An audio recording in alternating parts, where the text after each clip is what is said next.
ಈ ಜನ್ಮಾಂತರದ ಕರ್ಮಗಳ ಬಗ್ಗೆ ನಮಗೆ ಗೊತ್ತಾಗೋದಕ್ಕೆ ಸಾಧ್ಯ ಇದೆಯಾ? ಅಂದರೆ ಈಗ ಜನ್ಮಾಂತರದಲ್ಲಿ ಯಾವುದೋ ಕೆಟ್ಟ ಕೆಲಸಗಳನ್ನು ಮಾಡಿ ಒಂದಷ್ಟು ಹೊರೆಗಳನ್ನು ಹೊತ್ಕೊಂಡು ಹುಟ್ಟಿದ್ದೀವಿ ಅಂತಲೇ ಅಂದುಕೊಂಡ್ರೆ ಅದನ್ನು ತಿಳಿದುಕೊಂಡು ಅದಕ್ಕೆ ಉಪಶಮನ ಅಂತ ಏನಾದರೂ ಇದೆಯಾ? ನೀವು ಜನ್ಮಾಂತರದಲ್ಲಿ ಮಾಡಿದ ತಪ್ಪಿಗೆ ಉಪಶಮನ ಮಾಡ್ಕೊಳ್ಳೋದಕ್ಕಿಂತಲೂ ಈ ಜನ್ಮದಲ್ಲಿ ಮಾಡಿದ್ದಂತೂ ನಮಗೆ ಅನುಭವಕ್ಕೆ ಇರುತ್ತೆ.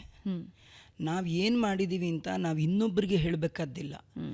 ಆತ್ಮನಿಗೆ ಅಂದರೆ ನನಗೆ ಗೊತ್ತಿದೆ. ಅದರಿಂದ ಸಾಯುವ ಏಜ್ ಬಂದಾಗ ಅದಕ್ಕೆ ಪ್ರಾಯಶ್ಚಿತ್ತ ಮಾಡಿಕೊಂಡ್ರೂ ಕೂಡ ನಾವು ಉತ್ತಮವಾದ ಸಾಯಬಹುದು. ನಾವೇನೆಂದರೆ ತಪ್ಪು ಮಾಡೋದು ತಪ್ಪಲ್ಲ, ತಪ್ಪನ್ನು ಸರಿ ಅಂದ್ಕೊಂಡು ಕಂಟಿನ್ಯೂ ಮಾಡೋದಿದೆಯಲ್ಲ ಅದು ಮಾತ್ರ ತಪ್ಪು. ಹ್ಯೂಮನ್ ಬೀಯಿಂಗ್ ಅಂದಮೇಲೆ, ಮನುಷ್ಯ ಅಂದಮೇಲೆ ತಪ್ಪು ಮಾಡೇ ಮಾಡ್ತಾನೆ. ನಾವು ಹುಟ್ಟಿದ್ದೇ ತಪ್ಪು ಮಾಡಲಿಕ್ಕೆ. ನಮಗೆ ಒಂಥರ ನಾವು ದೇವರಿಗೆ ನಮಸ್ಕಾರ ಮಾಡುವಾಗ ಈ ಮಂತ್ರ ಸ್ತೋತ್ರ ಹೇಳ್ತೇವೆ. ಪಾಪೋಹಂ ಪಾಪಕರ್ಮಾಹಂ ಪಾಪಾತ್ಮ ಪಾಪ ಸಂಭವ. ಪಾಪೋಹಂ ನಾನು ಪಾಪಿ, ಪಾಪಾತ್ಮ ಪಾಪ ಸಂಭವ. ಸಂಭವ ಅಂದರೆ ಹುಟ್ಟು, ಪಾಪದಿಂದಾಗೇ ಹುಟ್ಟಿದ್ದೇನೆ. ಪಾಪದಿಂದ ಹುಟ್ಟು ಅಂದರೆ ಮಾಡಿದ ಕರ್ಮದ ಅನುಭವಕ್ಕಾಗಿ ದೇವರು ಈ ಬಾಡಿ ಕೊಡ್ತಾನೆ. ಮಾಡಿದ್ದುಣ್ಣೋ ಮಹಾರಾಯ, ಯಾರು ಉಣ್ಣಬೇಕು? ನಾನೇ. ಹಾಗಾದ್ರೆ ಒಂದು ಜೀವ ದೇಹ ಬೇಕು, ಅನುಭವಿಸುವಂತ ಕೊಟ್ಟಿರ್ತಾನೆ. ಅದರಿಂದ ವಯಸ್ಸಾಗ್ತಾ ಆಗ್ತಾ ಇನ್ನು ನಾನು ಹೆಚ್ಚು ಬದುಕಿರೋಲ್ಲ ಅಂತ ಯಾವಾಗ ಅನಿಸುತ್ತೆ, ಆವಾಗ ನಮ್ಮದು 14 ವರ್ಷದಿಂದ ಆರಂಭ ಮಾಡಿಕೊಂಡು ಅಲ್ಲಿಯ ತನಕ ಮಾಡಿರ್ತಕ್ಕಂಥ ಪಾಪಗಳೇನಿದೆ ಅದು ದೇವರ ಮುಂದೆ ಗಟ್ಟಿಯಾಗಿ ಹೇಳಬೇಕಂತೆ. ಇಂತಿಂಥ ತಪ್ಪು ಮಾಡಿದ್ದೇನೆ, ನನ್ನನ್ನು ಕ್ಷಮಿಸಿಬಿಡು. ಕ್ಷಮಿಸು ಅಂತ ಕೇಳಿದ್ರೆ ಸಾಕಂತೆ. ನಾನು ಕ್ಷಮಿಸ್ತೇನೆ ಅಂತ ದೇವರಂತಾನೆ. ಇವತ್ತು ಬೇಕಾದಷ್ಟು ಕೊಲೆ ಮಾಡಿರ್ಬೋದು, ಸುಪ್ರೀಂ ಕೋರ್ಟ್ ಅವನಿಗೆ ಹ್ಯಾಂಗ್ಗೆ ಆರ್ಡರ್ ಮಾಡಿರ್ಬೋದು. ಆದರೆ ಅವನು ರಾಷ್ಟ್ರಪತಿಗೆ ಅವನು ಲೆಟರ್ ಹಾಕಿ ನಾನು ತಪ್ಪು ಮಾಡಿದ್ದೀನಿ, ನಾನು ಕ್ಷಮಾ ಮಾಡಿ ಅಂತ ಅಂದರೆ ರಾಷ್ಟ್ರಪತಿ ಅವರಿಗೆ ರೈಟ್ ಇದೆ. ಏನು, ಮರಣದಂಡನೆಯನ್ನು ರದ್ದುಗೊಳಿಸುವ ಅಧಿಕಾರ ಯಾರಿಗಿದೆ? 5 ವರ್ಷ ಇರೋ ರಾಷ್ಟ್ರಪತಿಗೆ ಇಷ್ಟಿರಬೇಕಾದ್ರೆ ಜೀವನ ಪೂರ ಇರುವ ಭಗವಂತನಿಗೆ ಅವನಿಗೆ ಎಲೆಕ್ಷನ್ ಇಲ್ಲ, ಇದಾದ್ಮೇಲೆ ಇನ್ನೊಬ್ಬ ರಾಷ್ಟ್ರಪತಿ ಹಾಗಿಲ್ಲದೆ ಅವನಿಗೆ ಇನ್ನಂಥ ಯೋಗ್ಯತೆ ಇರಬೇಕು. ಹಾಗಾಗಿ ಅವನಲ್ಲಿ ನಾವು ಶರಣು ಹೊಂದಿ ಇಷ್ಟೆಲ್ಲ ಮಾಡಿದ್ದೀನಿ ಸ್ವಾಮಿ, ನಾನು ತಪ್ಪು ಮಾಡಿದ್ದೀನಿ, ಕ್ಷಮಿಸು ಅಂದರೆ ಬಾರಾಕೂನ್ ಮಾಫ್. ಆದರೆ ಮೂಲದಲ್ಲಿ ಒಂದು ಪ್ರಶ್ನೆ ಹುಟ್ಕೊಳ್ಳುತ್ತೆ. ಯಾಕೆ ಈ ಸರ್ಕಲ್ಲು? ಯಾಕೆ ಸಾವು? ಯಾಕೆ ಮತ್ತೆ ಹುಟ್ಟು? ಯಾಕೆ ಪಾಪಕರ್ಮಗಳು? ಅದನ್ನು ತೀರಿಸ್ಕೊಳ್ಳೋದಕ್ಕೆ ಮತ್ತೊಂದು ಜನ್ಮ? ಯಾಕೆ ಈ ಸರ್ಕಲ್ ಯಾತಕ್ಕೆ ಮನುಷ್ಯನಿಗೆ? ಬೇಡ ಅಂದರೆ ಏನು ಮಾಡು ಅಂತೀರಿ? ಏನಂದರೆ ಈಗ ನೋಡಿ, ಅಂಗಡಿಲಿರೋ ಅಕ್ಕಿ ಬಿಸಿ ನೀರಿಗೆ ಹಾಕದೆ ಅದು ಅನ್ನ ಆಗೋದೇ ಇಲ್ಲ. ನೀವು ಅಕ್ಕಿನ ತಿನ್ನೋಕ್ಕಾಗಲ್ಲ, ಅನ್ನನೇ ತಿನ್ನಬೇಕು. ಯಾಕೆ ಇಷ್ಟೆಲ್ಲ? ಸುಮ್ಮನೆ ಅಕ್ಕಿನೇ ತಿನ್ಬಿಡೋಣ, ಹೇಗೆ ಸಾಧ್ಯ ಇಲ್ವೋ ಹಾಗೆ ಒಬ್ಬ ಜೀವನ ಕರ್ಮ ಇವನಿಗೆ ಒಳ್ಳೆ ಪ್ಲೇಸ್ ಕೊಡಬೇಕು ಅಂದರೆ ಉತ್ತಮವಾದ ಲೋಕ ಕೊಡಬೇಕು, ಕೆಟ್ಟ ಲೋಕ ಕೊಡಬೇಕು, ದೇವ್ರಿಗೆ ಗೊತ್ತು. ಇವು ಎಂಥವ, ಇವನಿಗೆ ಯಾವುದು ಪ್ಲೇಸ್ ಕೊಡಬೇಕು ಗೊತ್ತಿದೆ. ಹಾಗೇನಾದರೂ ದೇವ್ರಿಗೆ ಕೊಟ್ಟರೆ ನೋಡಿದ ಜನ ಏನಂತಾರೆ, ಬೇಕಾದವ್ರಿಗೆ ಒಳ್ಳೇದು ಕೊಟ್ಟ, ಬೇಡದೇ ಇದ್ದವ್ರಿಗೆ ಹೀಗೆ ಮಾಡ್ದ, ಅವನಿಗೆ ಪಾರ್ಶಿಯಾಲಿಟಿ ಇದೆ ಅಂತ ಅಂತಾರೆ. ಅದಕ್ಕೆ ದೇವರೇನು ಮಾಡ್ತಾನೆ, ನಾನು ಇವನಿಗೆ ಈ ಪ್ಲೇಸ್ ಯಾಕೆ ಕೊಟ್ಟೆ ಅಂದರೆ ಇವನು ಹೇಗೆ ನೀವೇ ನೋಡಿ ಅಂತ ತೋರಿಸ್ಲಿಕ್ಕೆ ದೇವರು ನಮಗೊಂದು ಜನ್ಮ ಕೊಡ್ತಾನೆ. ನಮ್ಮ ಸ್ವಭಾವ ಜಗತ್ತಿಗೆ ಪರಿಚಯ ಮಾಡಿಸ್ತಾನೆ.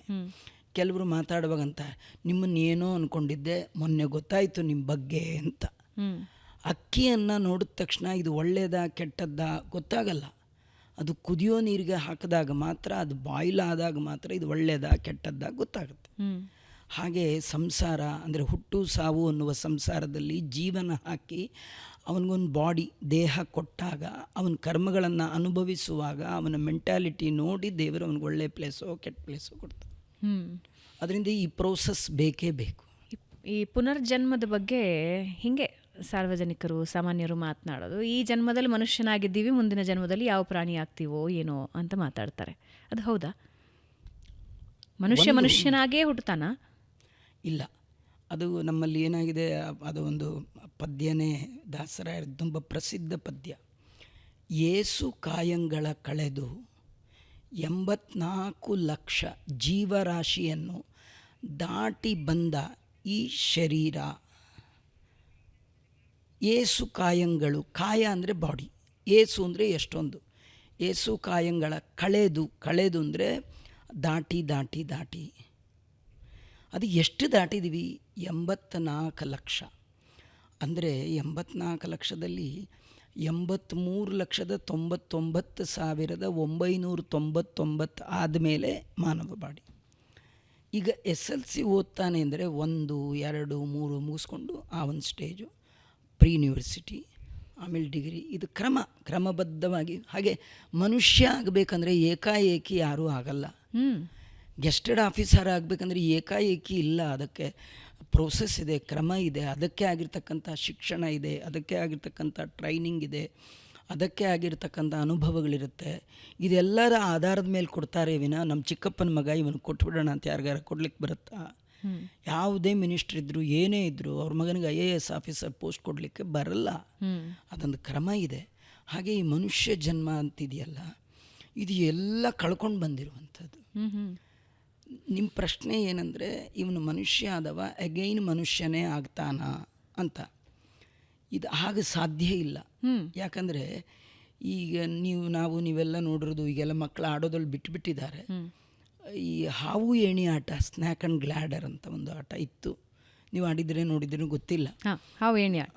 ಹಾವು ಏಣಿ ಆಟ ಗೊತ್ತಿದೆ, ಎಲ್ಲರಿಗೂ ಪರಿಚಯ ಇದೆ, ಕೇಳೋರಿಗೆಲ್ಲ ಪರಿಚಯ ಇರುತ್ತೆ. ಹಾವು ಏಣಿ ಆಟ ತುಂಬ ಹೊತ್ತಿಂದ ಆಡುವಾಗ ಹಾವಿನ ಬಾಯಲ್ಲಿ ಬಿದ್ದು ಕೆಳಗೆ ಹೋಗಿ ಏಣಿ ಹತ್ತಿ ಮೇಲ್ ಬಂದು ಎಲ್ಲ ಮಾಡ್ಕೊಂಡು, ಇವಾಗ ನಾವಿರೋದು 98ಅಲ್ಲಿ. ಅದು ಆ ಭೂಪಟದ ಒಳಗೆ 98, 99, 100ಕ್ಕೆ ಬಿದ್ದ ಅಂದರೆ ಪಾಸ್, ಒಂದು ಆಟ ಮುಗೀತು, ಗೆದ್ದ ಅಂತ.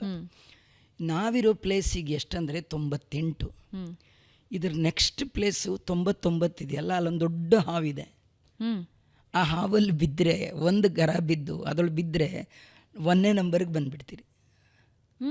ಎಷ್ಟು ಜನ್ಮಗಳು ಹಾಗಾದರೆ? ಎಷ್ಟು ಜನ್ಮಗಳಂತಿಲ್ಲ, ಎಷ್ಟು ಅನಂತ ಜನ್ಮ. ಇಷ್ಟೇ ಜನ್ಮ ಅಂತ ಯಾರಿಗೇನು ಫಿಕ್ಸ್ ಇಲ್ಲ.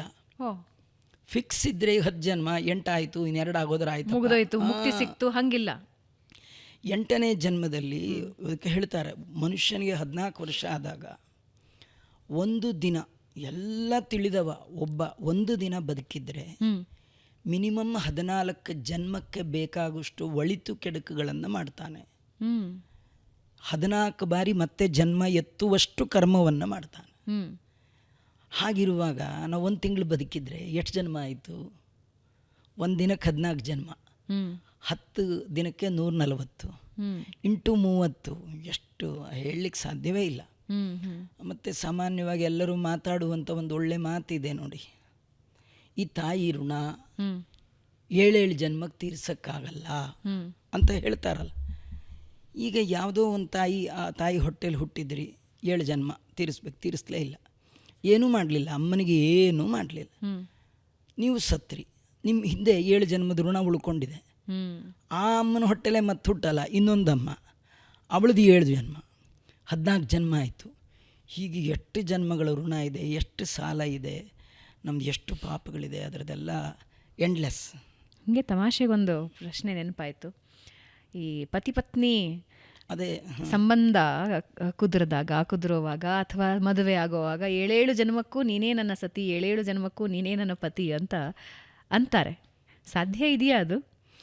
ಇಲ್ಲ, ಹಾಗೆ ಸಾಧ್ಯ ಇದೆ. ಆ ಮಾತಿನ ನಿಜವಾದ ಅರ್ಥ ಏನಂದರೆ, ಅದು ನಿಯತ ಪತಿ ಪತ್ನಿಯರು ಅಂತ ಇರ್ತಾರೆ.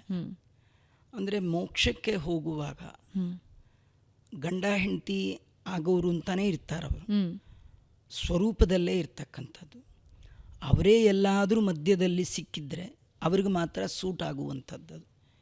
ಮದುವೆ ಆದ ಹೆಂಡತಿಗಳೆಲ್ಲ 7 ಜನ್ಮಕ್ಕೂ ಅವ್ರು ಬರೋದಾದ್ರೆ ಎಷ್ಟು ಜನ ಹೆಂಡತಿಗಳಾಗ್ಬಿಟ್ರು.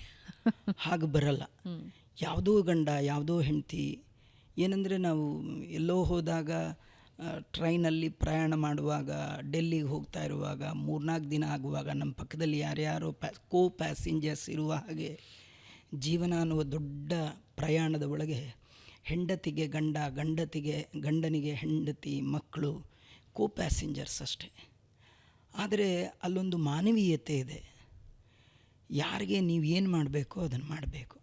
ಹೆಂಡತಿಗೆ ಗಂಡ ಏನು ನಡ್ಕೊಳ್ಬೇಕು, ನೀ ಯಾವ ಜನ್ಮದ ಹೆಂಡ್ತಿನ ಹಾಳಾಗಿ ಬಿಡೋಂಗಿಲ್ಲ, ಅವನ ಡ್ಯೂಟಿ, ಆ ಡ್ಯೂಟಿ ಕರೆಕ್ಟಾಗಿ ಮಾಡಿದರೆ ಮಾತ್ರ ಅವನ ನಿಯತವಾದ ಪತ್ನಿ ಅವನಿಗೆ ಸಿಗ್ತಾಳೆ.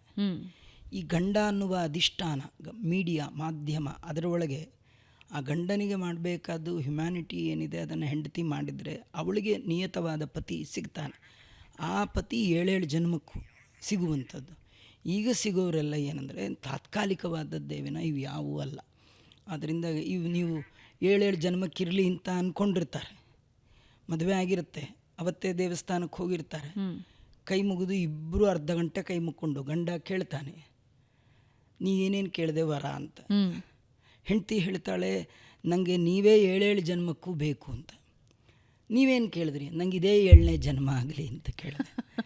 ಆಗ ಅದು ಅಲ್ಲೇ ಪರ್ಯವಸಾನ ಆಗುವಂಥದ್ದು. ಯಾರಿಗೂ ನಿಯತ ಪತಿ ಪತ್ನಿಯರು ಅಂತ ಯಾರಿರ್ತಾರೆ, ಕಂಪಲ್ ಅವರೇ, ಅಂಥ ಕಪಲ್ಗೆ ಮಾತ್ರ ಅದನ್ನು ಹೇಳಿದ್ದೇ ವಿನಃ ಬೇರೆ ಎಲ್ಲರಿಗೆ ಅಲ್ಲ. ಆಮೇಲಿಂದ ನಿಮ್ಮ ಪ್ರಶ್ನೆ ಅದು ಕಂಪ್ಲೀಟ್ ಆಗಲಿಲ್ಲ, ಹಿಂದಿನ ಪ್ರಶ್ನೆಯಲ್ಲಿ. ನಾವು ಈ ಕರ್ಮ ಎಷ್ಟಿದೆ, ಯಾವತ್ತಿಗೆ ಮುಗಿಯುತ್ತೆ, ಇದಂದರೆ ಈಸಿ ಮೆಥಡ್ಡು ಶಾಸ್ತ್ರದಲ್ಲಿ ನಮಗೊಂದು ಹೇಳಿಕೊಟ್ಟಿದೆ. ನೀವು ಯಾವುದೇ ಕರ್ಮ ಮಾಡುವಾಗ ಅದು ಒಳಿತಿರಲಿ ಕೆಡಕಿರಲಿ ಏನೇ ಇರಲಿ, ನಿಮ್ಮ ದೇಹದಿಂದ ನಡೆಯುವ ಯಾವುದೇ ಕರ್ಮ ಅಹಂಕಾರ ಮಮಕಾರ ಬಿಟ್ಟು ಮಾಡಿಬಿಟ್ರೆ ಅದರದ್ದು ಎಫೆಕ್ಟ್ ನಿಮಗಿಲ್ಲದ ಹಾಗೆ ದೇವರು ನೋಡ್ಕೊಳ್ತಾನೆ. ಅಹಂಕಾರ ಮತ್ತು ಮಮಕಾರ. ಅಹಂಕಾರ ಮಮಕಾರ ಅಂದರೆ ದೊಡ್ಡ ವರ್ಡಲ್ಲ, ನಾನು ನಂದು 2 ಬಿಟ್ಟು ಮಾಡಬೇಕಷ್ಟೆ. ನಾನು ನಂದು ಅದನ್ನೇ ತಾನಲ್ಲ ತನ್ನದಲ್ಲ. ಏಸು ಕಾಯಂಗಳ ಕಳೆದು 84 ಲಕ್ಷ ಜೀವರಾಶಿಯನ್ನು ದಾಟಿ ಬಂದ ಈ ಶರೀರ ತಾನಲ್ಲ ತನ್ನದಲ್ಲ. ತಾನಲ್ಲ ತನ್ನದಲ್ಲ, ಇದು ವರ್ಡ್ ತುಂಬ ಈಸಿ ಇದೆ, ಅರ್ಥ ಮಾಡ್ಕೊಳ್ಳೋದು ಕಷ್ಟ. ತಾನಲ್ಲ ಮೀನ್ಸ್ ಏನು? ಹಾಗಂದ್ರೆ ತಾನಲ್ಲ ಅಂದ್ರೇನು? ಅಷ್ಟು ಸುಲಭನಾ? ಅಂದರೆ ಒಂದು ಲೌಕಿಕ ಪ್ರಪಂಚದಲ್ಲಿ ನಾವು ಬದುಕ್ತಾ ಇರೋದು, ತಾನೂ ತನ್ನದಲ್ಲ ಅಂತ ತೆಗೆದು ಹಾಕಿದ್ರೆ ಉಳಿದಿದ್ದೇನು?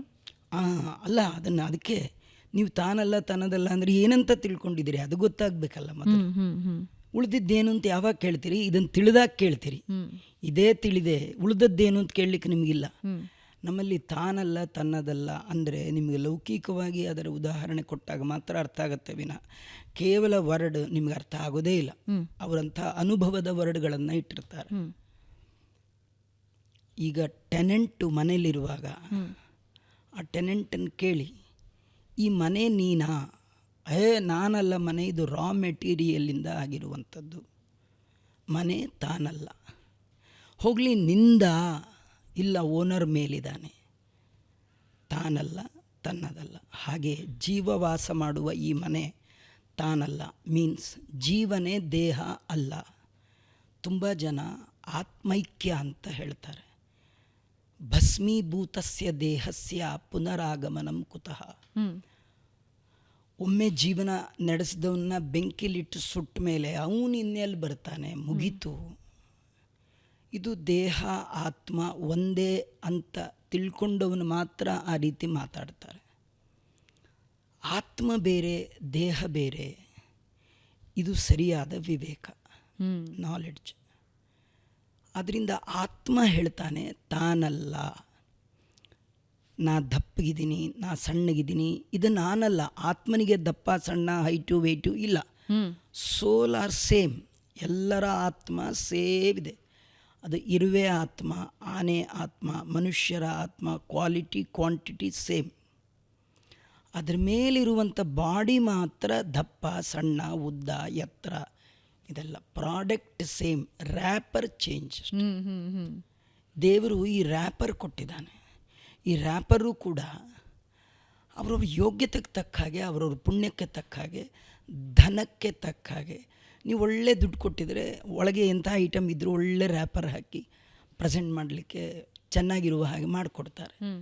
ಹಾಗೆ ಭಗವಂತ ಯಾವುದೋ ಜನ್ಮದ ಪುಣ್ಯದಿಂದ ಈ ಜೀವನಿಗೆ ಒಂದು ರ್ಯಾಪರ್ ಕೊಟ್ಟಿದ್ದಾನೆ. ಈ ರ್ಯಾಪರೇ ಪ್ರಾಡಕ್ಟ್ ಅಂತ ಅಂದ್ಕೊಳ್ಳೋದು ಮೂರ್ಖತನ. ಪ್ರಾಡಕ್ಟ್ ಬೇರೆ, ರ್ಯಾಪರ್ ಬೇರೆ. ರ್ಯಾಪರ್ನ ಪರ ಪರ ಪರ ಕಿತ್ತಾಕ್ತೀವಿ, ಪ್ರಾಡಕ್ಟ್ನ ಕಿತ್ತಾಕಲ್ಲ, ಮೆಲ್ಲಗೆ ಅದನ್ನು ಟ್ರೀಟ್ ಮಾಡ್ತೀವಿ. ಹಾಗೆ ಒಳಗೆ ಆತ್ಮ ಹೇಳ್ತಾನೆ ಇದು ತಾನಲ್ಲ, ಬಾಡಿ ನಾನಲ್ಲ. ಯಾಕೆಂದರೆ ಇಂಥ ಬಾಡಿ ನನಗೆ ಬೇಕಾದಷ್ಟು ಏಸು ಕಾಯಂಗಳ ಕಳೆದು ಬಂದಿದೆ. ಈ ಮನೆ ಬಿಟ್ಟು ಮನೆ ಹೋಗೋರಿಗೆ ಅವ್ರು ಹೇಳ್ತಾರೆ, ಕಟ್ಟಿದವ್ರಿಗೆ ಒಂದು ಮನೆ, ಬಾಡಿಗೆಯವರಿಗೆ ನೂರಾರು ಮನೆ. ನಾವು ಈ ಮನೇಲಿ ಬಾಡಿಗೆ ಇದ್ದೀವಿ, ನಾವು ಟೆನೆಂಟು. ಓನರ್ ಯಾರು ಅಂದರೆ ಸಾಧನ ಶರೀರ, ಇದು ನೀ ದಯದಿ ಕೊಟ್ಟದ್ದು, ದೇವರು ಕೊಟ್ಟದ್ದಿದು. ಇವಾಗ ನೋಡಿ ಯೋಚನೆ ಮಾಡಿ, ನೀವು ಸ್ವಲ್ಪ ಯೋಚನೆ ಮಾಡಿದ್ರೆ ಈ ಮನೇಲೇ ನಾನು ಯಾಕೆ ಹುಟ್ಟಿದೆ ಯಾರಿಗಾರು ಗೊತ್ತಿದೆಯಾ? ಯಾವ ಮನೇಲಿ ಹುಟ್ಟಬೇಕು ಅನ್ನುವ ಅಧಿಕಾರ ನಮಗಿಲ್ಲ. ನಾನು ಇಂಥ ಮನೇಲಿ ಹುಟ್ಟಬೋದು ಅನ್ನುವ ರೈಟ್ ನನಗಿದ್ದರೆ ನಾನು ಕೂಡ ಅಂಬಾನಿ ಮನೇಲೇ ಹುಟ್ಟಬೇಕು ಅಂತ ಬಯಸ್ಬೋದಿತ್ತು. ದೊಡ್ಡ ಯಾರು ರಿಚ್ ಇದ್ದಾರೆ ಅರಮನೆಯಲ್ಲೇ ಹುಟ್ಟಿಸಪ್ಪ ನನ್ನ ಅಂತ ಕೇಳ್ಬೋದು. ನಮ್ಗೆ ಆ ರೈಟ್ ಇಲ್ಲ. ದೇವರು ನಮ್ಮ ಯೋಗ್ಯತೆಗೆ ನೋಡಿ ಎಲ್ಲಿ ಕಳಿಸ್ಬೇಕು ಅಲ್ಲೇ ಕಳಿಸ್ಕೊಡ್ತಾನೆ. ಅದರಿಂದ ಕೊಟ್ಟವನು ಅವನು, ದೇಹನೂ ನಂದಲ್ಲ, ಇದರ ಓನರು ನಾನಲ್ಲ.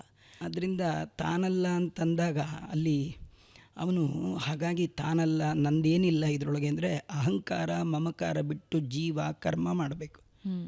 ಅಹಂಕಾರ ಅಂದರೆ ನಾ ಮಾಡ್ತಿದ್ದೀನಿ ಅಂದರೆ ಆ ಕರ್ಮದಿಂದ ಉಂಟಾಗಬಹುದಾದ ಪಾಪ ಪುಣ್ಯಕ್ಕೆ ಅವನು ಭಾಗಿಯಾಗ್ತಾನೆ.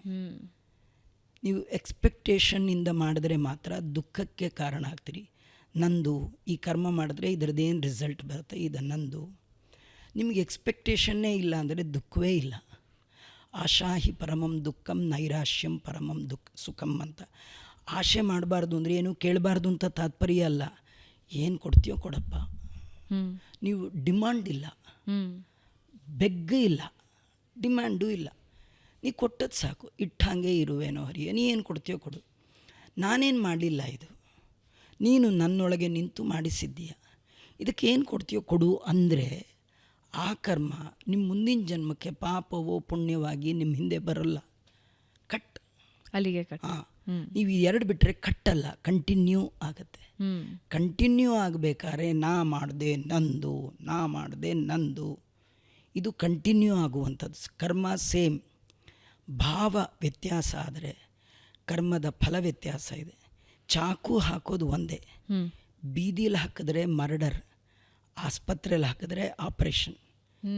ಚಾಕು ಹಾಕಿದ್ದು ಇವನು ಚಾಕು ಹಾಕ್ತಾರೆ, ಅವರು ಆಸ್ಪತ್ರೆಯಲ್ಲಿ ಮಲಗಿಸಿ ಎಲ್ಲ ಲೈಟ್ ಆನ್ ಮಾಡಿ ಎಲ್ಲ ರೆಡಿಯಾಗಿ ಹಾಕಿದ್ರೆ ಅದನ್ನು ಆಪ್ರೇಷನ್ ಅಂತ ಕರೀತಾರೆ. ಅವನಿಗೆ ಶಹಬಾಸ್ಗಿರಿ ಕೊಡ್ತಾರೆ, ಬೇಕಾದಷ್ಟು ದುಡ್ಡು ಕೊಡ್ತಾರೆ. ಅದೇ ದುಡ್ಡಿನ ಭಾವನೆಯಿಂದ ಇವನು ಚಾಕು ಹಾಕಿದ್ರೆ ಇವನು ಒದ್ದು ಬಿಹೈಂಡ್ ದಿ ಬಾರ್ ಮಾಡ್ತಾರೆ. ಕರ್ಮ ಸೇಮ್ ಆದರೂ ಬದುಕಿಸ್ಬೇಕು ಅನ್ನುವ ಭಾವನೆಯಿಂದ ಮಾಡಿದ್ದು ಅವನು, ಕೊಲ್ಲಬೇಕು ಅಂತ ಮಾಡಿದ ಭಾವನೆಯಿಂದ ಇವನು. ಕರ್ಮ ಒಂದೇ ಇದ್ದರೂ ಕೂಡ ನಾನಲ್ಲ ನಂದಲ್ಲ ಈ ಭಾವನೆಯಿಂದ ಮಾಡಿದ್ರೆ ನಿಮ್ಗದು ಬಂಧಕಕ್ಕೆ ಕಾರಣ ಆಗೋಲ್ಲ, ಮುಂದಿನ ಜನ್ಮಕ್ಕೆ ಕಾರಣ ಆಗೋಲ್ಲ. ಹಿಂದಿನ ಜನ್ಮದ ಪಾಪಗಳನ್ನು ಅದು ಕಳೆಯುತ್ತೆ. ನೀವು ಒಂದು 8-10 ಆಪ್ರೇಷನ್ ತುಂಬ ಚೆನ್ನಾಗಿ ಮಾಡಿಬಿಟ್ರೆ, ನೀವು ಸಣ್ಣ ವಯಸ್ಸಿನಲ್ಲಿ ಮಾಡಿದ್ದು ಕಾಪಿ ಹೊಡೆದದ್ದು ಯಾರು ನಿಮ್ಮನ್ನು ಕೇಳಲ್ಲ. ಅಯ್ಯೋ ಈಗ ಡಾಕ್ಟ್ರ್ ಕೈ ಇಟ್ಬಿಟ್ರೆ ಸಾಕು ಹಿಂಗೆಲ್ಲ ಅಂತಾರೆ. ಅದರಿಂದ ಜನ್ಮಾಂತರದಲ್ಲಿ ಮಾಡಿರೋ ಪಾಪವನ್ನು ಕೂಡ ಈಗಿನ ಜನ್ಮದ ಸತ್ಕರ್ಮ ಕಳೆಯುತ್ತಾದ ಕಾರಣ ಕರ್ಮ ಮಾಡುವಾಗ ಎಚ್ಚರಿಕೆಯಿಂದ ಸದ್ಭಾವನೆಯಿಂದ ಕರ್ಮ ಮಾಡಿದ್ರೆ, ಸದ್ಭಾವನೆ ಅಂದರೆ ನಾನಲ್ಲ ನನ್ನದಲ್ಲ, ಇದು ನಾನು ಮಾಡ್ತಿಲ್ಲ, ದೇವರು ಮಾಡಿಸ್ತಾ ಇದ್ದಾನೆ. ನಾಹಂಕರ್ತ ಹರಿಕರ್ತ ತ್ವತ್ಪೂಜಾ ಕರ್ಮ ಚಾಕಿಲಂ. ನಾವು ಮಾಡುವ ಎಲ್ಲ ಕರ್ಮಕ್ಕೆ ನಾವು ಸುಮ್ಮನೆ ಈ ಸೌಟು ಸಾರೊಳಗೂ ಮುಳುಗತ್ತೆ, ಪಾಯಸದೊಳಗೂ ಮುಳುಗತ್ತೆ. ಸೌಟಿಗೆ ಸಾರೊಳಗೆ ಅದ್ದಾಗ ಖಾರ ಖಾರ ಅಂತ ಬಡ್ಕೊಳ್ಳಲ್ಲ. ಅದು ಏನು ಸಿಹಿ ಒಳಗದ್ದ ನಂಗೆ ಶುಗರ್ ಇದೆ ಅಂತಲೂ ಅನ್ನಲ್ಲ. ಹಾಗೆ ನಾವು ಸೌಟಿದ್ದಾಗೆ, ಸೌಟು ಮೀನ್ಸ್ ದೇವ್ರು ಎಲ್ಲ ಹಾಕ್ತಾನೆ ಅಲ್ಲೇ, ಹಾಲಲ್ಲಾದರೂ ಹಾಕು, ನೀರಲ್ಲಾದರೂ, ಎಲ್ಲ ಭಾಳ ಪ್ರಸಿದ್ಧವಾದ್ದು. ದೇವರು ಮಾಡಿಸ್ತಾ ಇದ್ದಾನೆ, ದೇವರು ಅವನು ಮಾಡ್ತಾ ಇದ್ದಾನೆ, ಅವನು ಕೊಡ್ತಾನೆ ಅಂತ ನೀವು ದೇವ್ರ ಮೇಲೆ ನಂಬಿಕೆ ಇಟ್ಕೊಂಡು ಹೋಯಿತು ಅಂತಾದರೆ, ಎಕ್ಸ್ಪೆಕ್ಟೇಷನ್ ತುಂಬ ಇಲ್ಲ ಅಂತಾದರೆ ನಿಮಗೆ ದುಃಖಕ್ಕೆ ಕಾರಣ ಇಲ್ಲ.